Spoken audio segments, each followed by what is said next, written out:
After 283 years of Targaryen rule, the once unified Westeros was fractured by rebellion, and the first Targaryen dynasty was on the brink of collapse. The Mad King Aerys II had led the Seven Kingdoms into disaster. Although Aerys had many years of prosperous rule, those were largely due to Tywin Lannister, who governed the affairs of the realm as Hand of the King. When Tywin retired from his position, the kingdom was left to the lunatic whims of the unbalanced king. Yet the first tear in what would ultimately rip apart the kingdom came not from Aerys, but from his son, the brave and gallant Prince Rhaegar Targaryen. In a tournament held by Lord Went of Harrenhal, Prince Rhaegar won the joust and was named champion.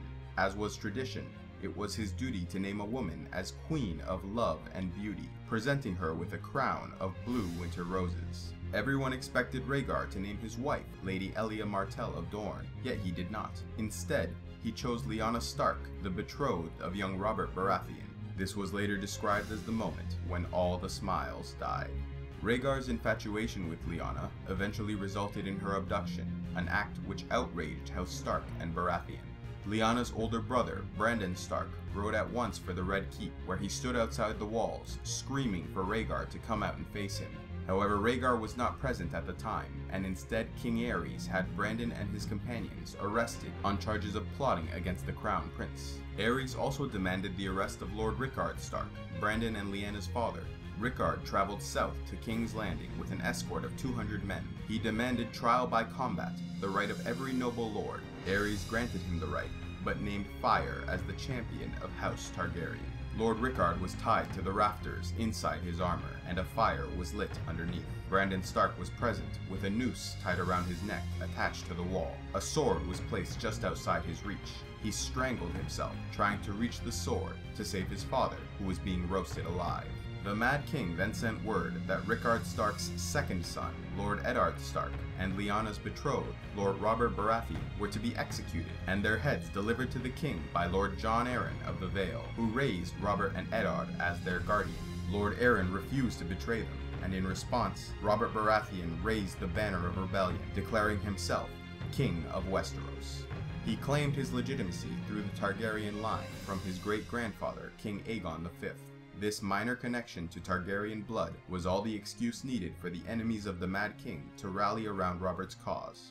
Lord Eddard, now head of House Stark, declared for Robert, as did Jon Arryn of the Vale and Lord Hoster Tully of the Riverlands, who cemented their new alliance through marriage, arranging that his daughter Catelyn Tully marry Lord Stark, and his daughter Lysa Tully marry Jon Arryn.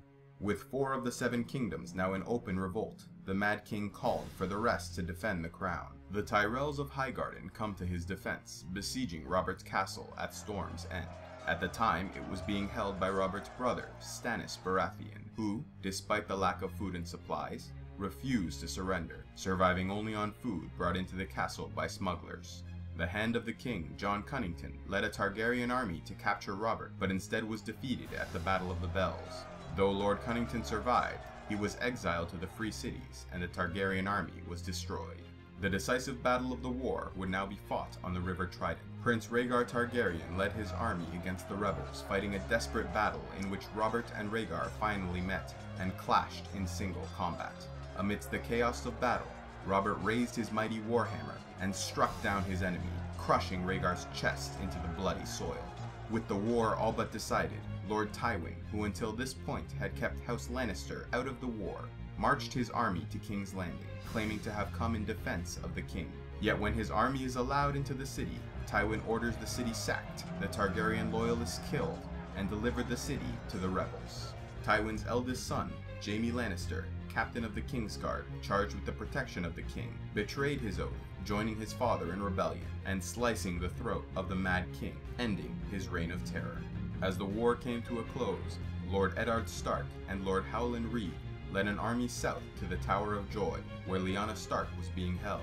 They defeated the forces guarding her, but were too late to save her life. Although the nature of her injuries are unknown, she died in the tower, with only Lord Stark as the witness to her final words. A request, it is said, a promise she forced out of Lord Stark. He agreed to keep her secret, and would never reveal their final conversation. Back in King's Landing, Lord Tywin was left to do the unthinkable. In order to protect Robert's rule, he ordered one of his soldiers, known as the Mountain That Rides, to kill Princess Elia Martell, as well as any children by Rhaegar or Aerys that might have a claim to the throne. Although Elia and her children were savagely murdered, a young Viserys and Daenerys Targaryen, the youngest of the Mad King's children, managed to escape death by fleeing with Targaryen loyalists to the free cities. With the last of the Targaryens exiled across the sea, Robert was left as sole claimant to the Iron Throne, and was officially crowned King of Westeros.